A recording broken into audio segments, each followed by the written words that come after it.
Hello, hi guys! Magandang hapon sa inyong lahat. This is Chin Rodriguez from my Saglit Channel, a faith healer, also mata reader. So ngayong hapon na to, tingnan natin ang nagsabihin sa iyo ng ating mga gabay. This is weekly gabay for the month of February 2 hanggang February 8 for the sign of Virgo. So Virgo, welcome to my channel.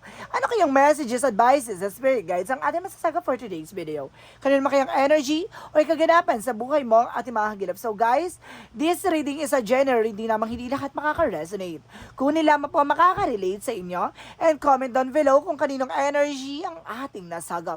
And of course, don't forget to like and subscribe my channel and hit notification bell for more videos update. Or of course, maraming salamat po sa nag-share ng aking video sa anumang uri ng social media platforms. Maraming salamat po. And of course, guys, maraming salamat sa mga walang sawang pagsuporta sa aking channel, lalo na hindi nag-skip ng ads. Naway pagpalain kayo na Diyos at may kapal, siksik tiglig, nag-uumapa, umiyay manumalik sa inyo. And of course, guys, maraming salamat. Umpisa na natin ang laban for the sign of Virgo. Virgo, eto na. So, let's see. Hagilapin natin ang iyong enerhiya, no?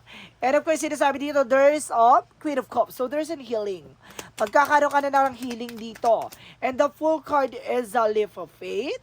So, sinusubukan na ng pananampalataya at paniniwala mo at dahil magsisimula ng panibagong chapter ng buhay mo.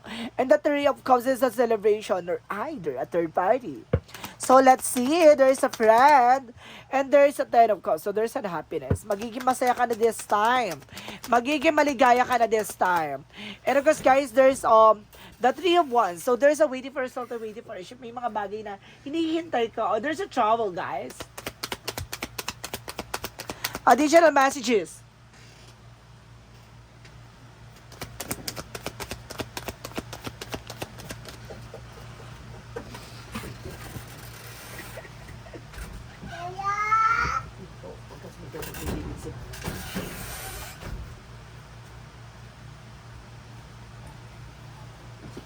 Okay, the Three of Wands is a trouble. So guys, some of you may travel dito ha.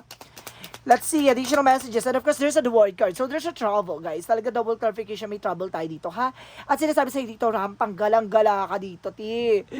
No, ibig sabihin dito, marami kang makikilala at marami kang matutuklasan dahil sa lahat ng aspeto dito, hawak ko, maaaring, kumbaga, magiging control mo na ang situation mo. And of course, there's the Sun card. See, there's a positive outcome. So this is the possible na talagang makukuha mo ang healing in all aspects. And of course, the full card represent the Knight of Swords, anxiety. So, guys, no, kumbaga, sa dami mong plano at sa dami mong gustong gawin, no, kumbaga, hindi ka na makatulog. So, let's see what is the Three of Wands. So, there's the Lovers. I told you so. May third party. Oh my God. Mag-ingat ka. May third party. It's either our relatives, or either a friend, or either kumbaga, third party for relationship, for, kumbaga, kabet. Sa madaling salita. And of course, baka may kaharutan. There is a Queen of Pentacles for practicality. So, ibig sabihin, maging practical ka dito. Kumbaga, ang kaligayahan ay, kumbaga, nasa sayo. No? Ikaw ang magdidikta ng kaligayahan mo. Kaya wag kang bumabase sa mga sasabihin ng iba. Diba? There's a King of Swords. So, there's a mental clarity. Ibig sabihin dito, kumbaga, putulin mo yung mga bagay-bagay na alam mong walang kaugnayan sa'yo. At the same time, maging matalino ka at magsisilbing to katalinuhan sa'yo. Kumbaga, bibigyan ka na ng kaliwanagan.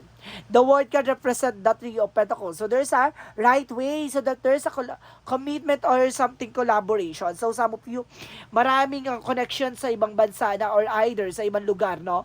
Na, kumbaga, may tatawag, no? Or marami nang, kumbaga, nagantay ka na message or email, baka ito na matatanggap mo na. So, let's see what is the Queen of Cups and the Sun card. What is the Queen of Cups and the Sun card? So, there's a Star card. Wow! A wish fulfillment. May mga bagay na matutupad na dito, no? May mga bagay na may isa sa katuparan ka na at bibigyan kaliwanagan to. And the Star is a wish fulfillment, a wish and granted, ganon. Kumbaga matutupad na, magkakaroon ka ng healing and happiness, and there's a miracle. So, at the same time, there's a Five of Cups. So, there's a regret. So, ibig sabihin dito, kumbaga marami kang pinanginayang ng mga bagay na hindi mo nagawa. So, there's a possible na hindi niya nagsisilbing anxieties mo. No? Siguro hindi ka makatulog kasi may mga bagay na gusto kang gawin pero hindi mo na gagawa. That because of daming pumapasok na activity sa utak mo.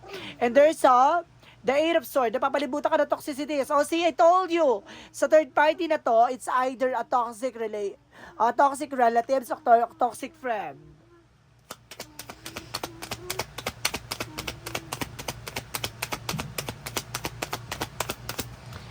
And of course, there's a devil. Oh my God. Meron dito, may taong ano ha, may kumbaga marami naiinggit sa'yo. No, ginawan ka nito ng so minimal lang. There's a curses. No, may sumpa lang na ginawa sa'yo dito. Siguro para hindi ka maging masaya. Siguro lahat na makakasama mo or di ba ang ganda ng, di ba sa relasyon, there's a third party involved lagi. Kasi may taong gumagawa sa'yo para iiwan ka, saktan ka ng taong mamahalin mo. Oh, yan sakit. Alam nyo guys, na-reading ko na to before. Alam ko na-reading ko na to. There's a possible na, kumbaga, there's an information na hindi pa nasusolusyonan ng ibang Virgo.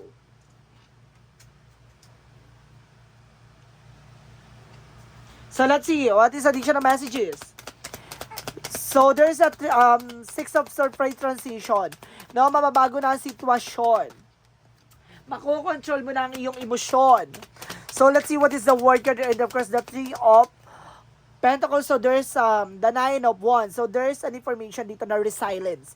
No, yung mga plano mo sa buhay, itahimok mo lang yan. Kasi may mga tao sa paligid mo na naiinggit sa'yo. No, kaya hindi natutuloy yung mga pangarap mo o yung mga gusto mong gawin. So let's see what is the outcome. So there's a Five of Wands. So in reverse, so there's a recovery. Makaka-recover ka na because the Two of Cups, there's a partnership. So some of you guys, no, so some of Virgo, naka-recover na natapos na kasi nagpagamot ka na. And of course, there's a possible na magtutuloy-tuloy na about sa partnership mo. So, well, so kamusta po yung mga ibang Virgo dyan na kailangan nyo pong mag-take ng action para matapos na. See, the Death card is the transformation and the ending and new beginning. Para matapos na yung mga bagay-bagay at makapagsimula ka na ulit. Additional messages for career. So there is a Two of Pentacles. So there is a balance about sa finances. And of course, there's a Magician. Manifestation. May mga bagay na manifest ka na dito pagdating sa career mo. No? Pagdating sa finances, career, magiging balance ka. See, kumbaga, nakita mo dito, no? Kumbaga, nakita mo dito, there's an information na wala pa siyang hawak. Pero this time, nahawakan niya na. Ganun siya. And of course, there's an infinity sign na sinasabi dito na magtutuloy-tuloy na ang pasok sa'yo, no? Na walang hanggan. Additional messages. Siguro may gumagawa sa iyo ng pampamalas sa finances and of course sa love life. Additional messages for love life. So, see, there's a Six of Cups. It's either an ex or there's a relative or friends. No? There's a Six of Cups. Ibig sabihin, malapit lang to sa'yo or malapit sa, or naging ex ng jowa mo or naging ex mo. And of course, there's an Eight of Wands, so there's some messages and email. And of course, there's Three of Swords. So see, marami nakakarating sa kanyang mensahe. No, kaya siguro hindi siya makamove on din. At the same time, kaya itong tao na to, kumaga, laki ng inggit sa'yo.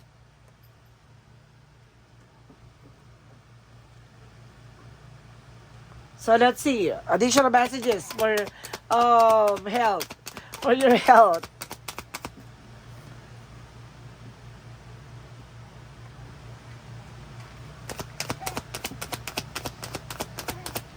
Masundot. For health. For health. Angel Spirit gives me information for health. So there's the Six of Pentacles. So ibig sabihin balance. Oh my God, balance lang.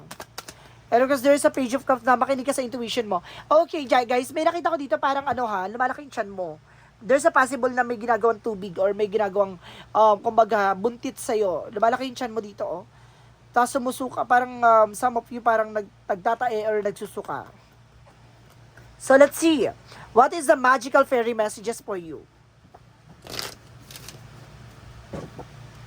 So, let's see. What is the magical fairy messages for you? Alam mo, babae naman. Magical fairy messages. Admit your true feelings to yourself. Na kung talaga yung nararamdaman mo, sundin mo yan. Diba? So, let's see. Additional messages. And there's assertiveness. Dapat alam mo yung grounds mo. No, alam mo dapat kung hanggang sa, kumaga, yung mga bagay na dapat mo gawin, even your territory and of course yourself. No, alam mo dapat yung power mo. Diba kung ano yung dapat mong gawin o ano yung mga dapat mong paniwalaan. So, let's see what is additional messages. There's a humor. So there's a information na kumbaga pipiliin mo yung magandang kahihinatnan mo or lighter side of situation, no? And there's a judgment. Dahil kasi may mga bagay dito na kumbaga may mga pinagdadaanan ka dito na kumbaga ibang-iba yung mga nararamdaman mo, ibang-iba yung nararanasan mo sa ibang tao. Kumbaga there's a uniqueness. And the judgment is a inner calling. So tinatawag ka na ng ating angel spirit para mag-pay attention ka or kailangan mo solusyonan yung mga nangyayari sa iyo. So let's see what is Archangel Michael and an favorable outcome. Sir, papabor na sa iyo ang situation. So may mga bagay na mangyayari na sa iyo as soon as possible. So see, I told you, focus and abide, defy perfect health. Diba? Sinasabi ko sa iyo, there's a health issues or something na maging balance ka dito pagdating sa health mo. Kasi hindi na to kumbaga, there's a medication and of course there's a spiritual. So ibig sabihin may taong, it's either nausog ka or may gumagawa sa iyo sa tiyan mo. Ayun sinasabi ko sa iyo, mag-focus ka sa health mo. So let's see what is the chakra messages.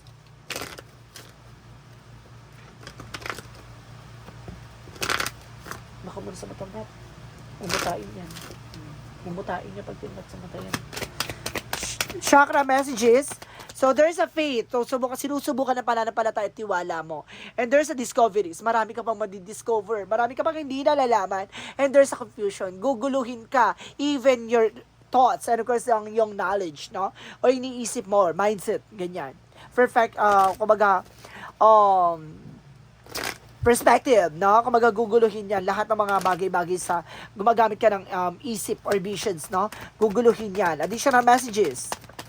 There's a resolution. So, some of you na solusyonan na or some of you masusolusyonan na dahil magtitake ka na ng action. There's a truth reveal. So, sinailatad na ang katotohanan sa'yo. No? Additional messages. And of course, there's a transmutation and purification. Paglilinis, no? Linisin mo na ang mga bagay-bagay na nangyayari sa'yo sa sarili mo. And there's a psychic ability. So, some of you, meron ka din kakayanan. Pero may mga bagay siguro na kailangan mo nang malaman. So, let's see. What is additional messages? Additional messages. Ang ganda na magiging caption dito, guys. So, parang ang magiging caption dito, mawiwindang ka sa lahat ng malalaman mo. And there's a nutrition. So, may mga bagay dito about sa health mo talaga may problema. May problema ka din dito. And there's a music, no? Kumbaga, there's an information na kailangan mo rin makinig sa mga music para kumbaga, maalis yung gumugulo sa isip mo. Ginagawa ka rin na palibadangin, ha? Sa tubig, sa kasahangin ang gamit sa'yo. Oh my God.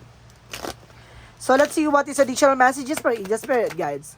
So, there's a stretch, no? Kailangan mong mag-exercise, o kailangan mong maggalaw-galaw. Hindi ka pwedeng nakatayo o nakaupo lang lagi. And there's a meditation, so kailangan mo mag-meditate, no? Para maliwanagan ang iyong isipan. So, let's see what is additional messages for Angel Spirit Guides. So, there's a double mission. So, may mission ka. Magpagamot at siguro manggamot, no? Baka may magkaroon ka rin ng kakayanan. There's a 7 star sister. So, some of you, kung may 7 archangels tayo, may 7 sisters tayo. So, ibig sabihin dito, there's an information dito na, kumbaga, pinapakita yung mga bagay-bagay na dapat mong malaman dito sa mundong kinagagalawan mo. Oh my God. So, let's see what is the Monsology. So, let's see. What is the Monsology? So there's a look at a bigger picture. Titignan mo lagi yung magiging kahihinatnan na situation mo. 'Di ba ganon? Kumbaga, titignan mo yung sarili mo 5 years, 10 years from now, kung matatapos mo tong problema mo to, ano yun yung magiging situation mo. 'Di ba? Kumbaga, lalaya ka na sa mga negatibo, even sa black magic. And the answer you need is coming, no? Ang kasagutan ng iyong mga katanungan ay palapit na at palapit na. And there is a communication is the key. So, ibig sabihin dito, may mga bagay dito na kumbaga madadaan sa communication or may mga communication dito na maaaring magdala sa'yo ng panibagong eksena. So, let's see what is the energy.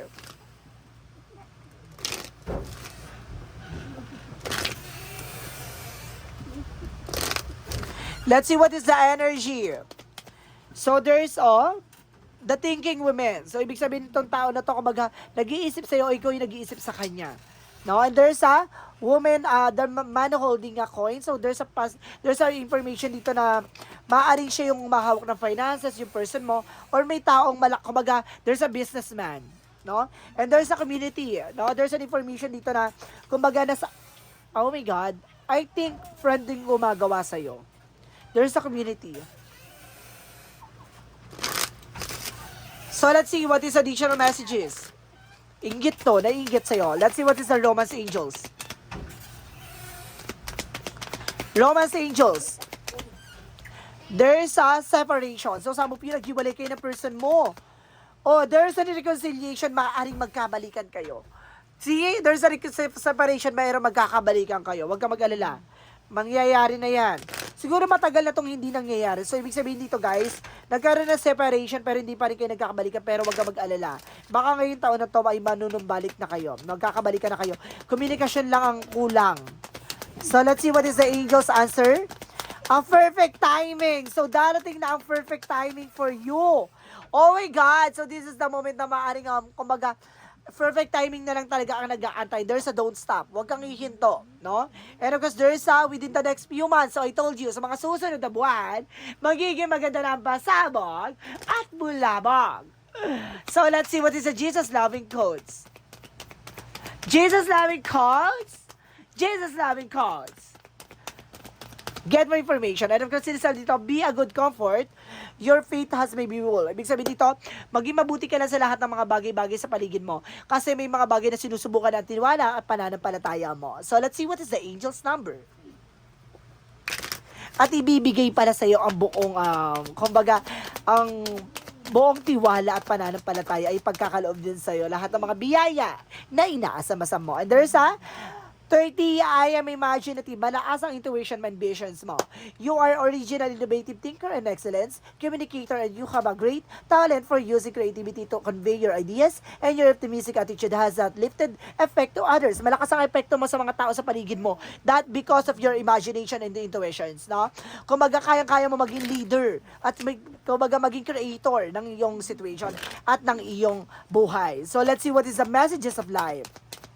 Messages of life represent achievement. So, ibig sabihin dito, guys, as I advance on the road towards achievements, I discover the greatest strength and learn from each challenges. I believe in the truest potential. Today, I have faith in my abilities and in my inner self.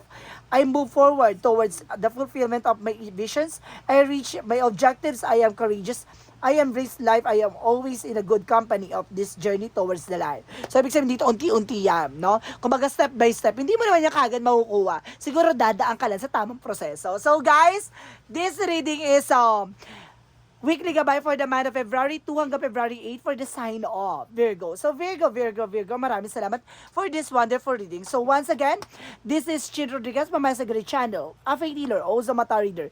Guys, maraming salamat po sa mga walang sawang pag-support sa akin channel, lalo-lalo na yung hindi nag-i-skip ng ads na way pagpalain kayo na Diyos at may kapal, siksik, niglig, nag-uumapang biyay manubalik sa inyo. And of course, maraming salamat po sa mga nag-share ng aking video sa anumang uri na social media platforms. Maraming salamat and see you in the next video. Bye-bye! And babush!